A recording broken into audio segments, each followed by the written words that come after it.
Thank you. Please sit down. Dr. James Riadi, His Excellency Andy Malangrangeng, Minister of Youth and Sports, Dr. Jonathan L. Parapak, Dr. Gary Miller, members of the Philippine Cabinet, the UPH faculty, students, and staff, ladies and gentlemen, a very pleasant good afternoon. It's truly an honor for me to have received this doctorate today. It is my first, so I guess it is timely that it is the first that you are also conferring. Perhaps our future is intertwined even more intimately than what I thought it was.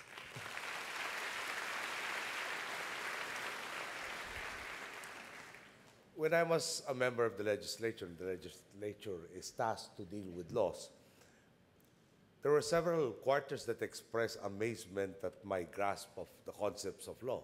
And they asked persons who knew me where I took up my law degree, to which my chief legal counsel would reply, he never took up law. He was just a good student. So with this, unfortunately, now that I am President of the Republic, there are so many people who would prefer to give me advice. And a lot of times, the people who are most adamant in giving me advice are the same people who have exhibited confusion from time immemorial and who try to hide their confusion by giving me a whole warehouse full of legalistic jargon, which only seeks to show the listener that indeed the person trying to lecture has no right to lecture. I thank you, therefore, for conferring this degree upon me. For the next time anybody attempts to lecture me on the law, I will tell them, unless you have a doctorate, please do not presume to teach me. It has been said that countries are governed by laws and not by men. But what is law? If not the encoded embodiment of the people's consensus? My people proved this 25 years ago in a peaceful uprising that elevated my nation to the status of a beacon of democracy. We have been sidetracked for the past 10 years. The law was used as a tool to exert authority but not leadership, to pay lip service to equality while neglecting to listen to the people.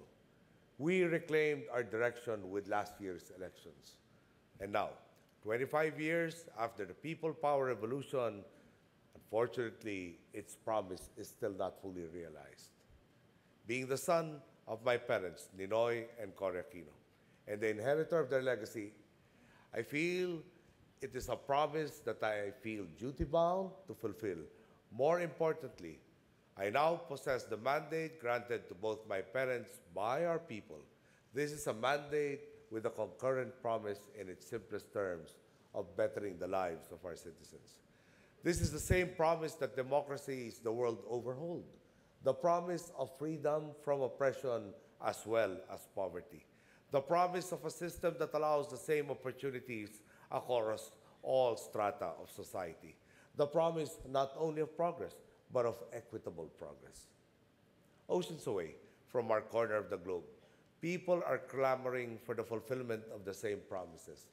For is this not the social contract that every government has with its people?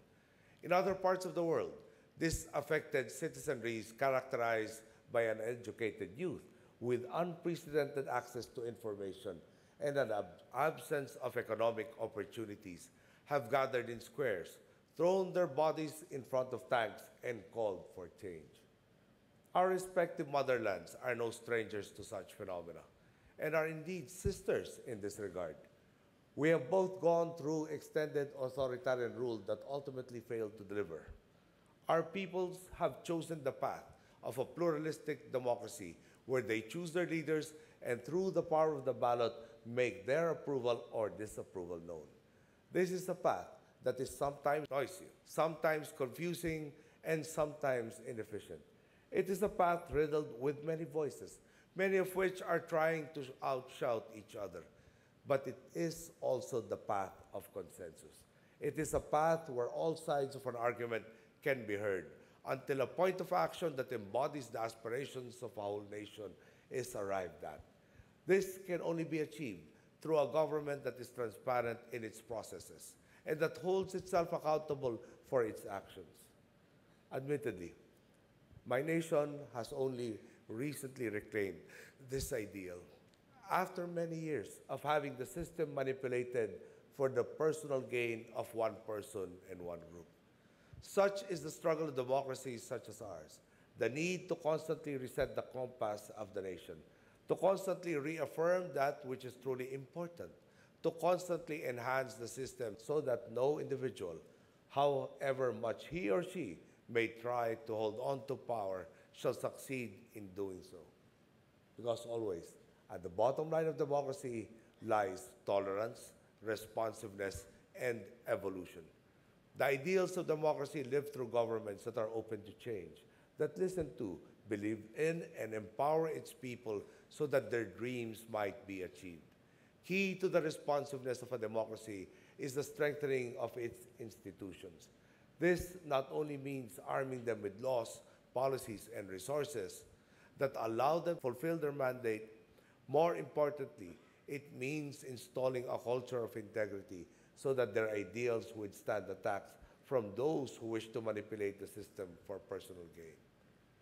And while other nations may choose many different ways to govern themselves, this nation and mine have chosen the kind of democracy that is sometimes cluttered but always consensus-driven, always people-powered to build the foundations of progress. This openness, this willingness to listen to many voices is what brought me here to your country. It is what has made our nations the closest of allies.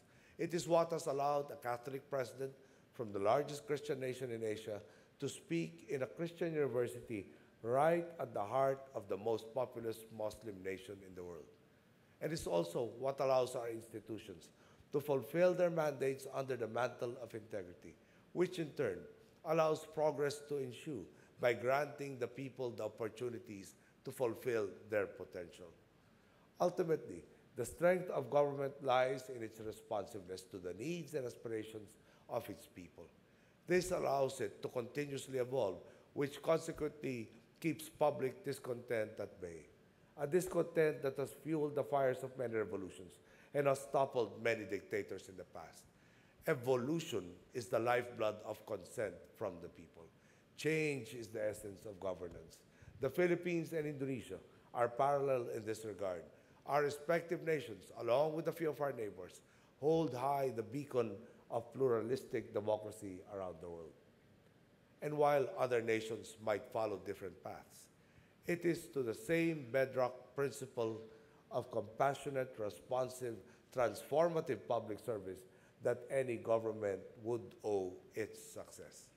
We are nations bound not only by geography, but by parallel choices we have made in the past, and as many would say, by the challenges that we now face.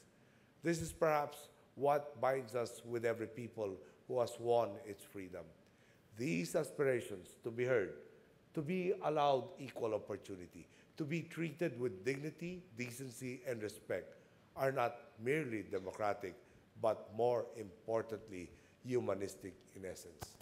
That is why my countrymen dubbed our movement in 1986 People Power, because these aspirations are present wherever there are people. Thank you for this conferment. I pledge to always live by the ideals of your university. And before I end, may I address the last point to those younger than me present today. Whenever I appeal to the youth of my country, I tell them of one simple truth. Today, we make the future. Collectively, we can make a better future.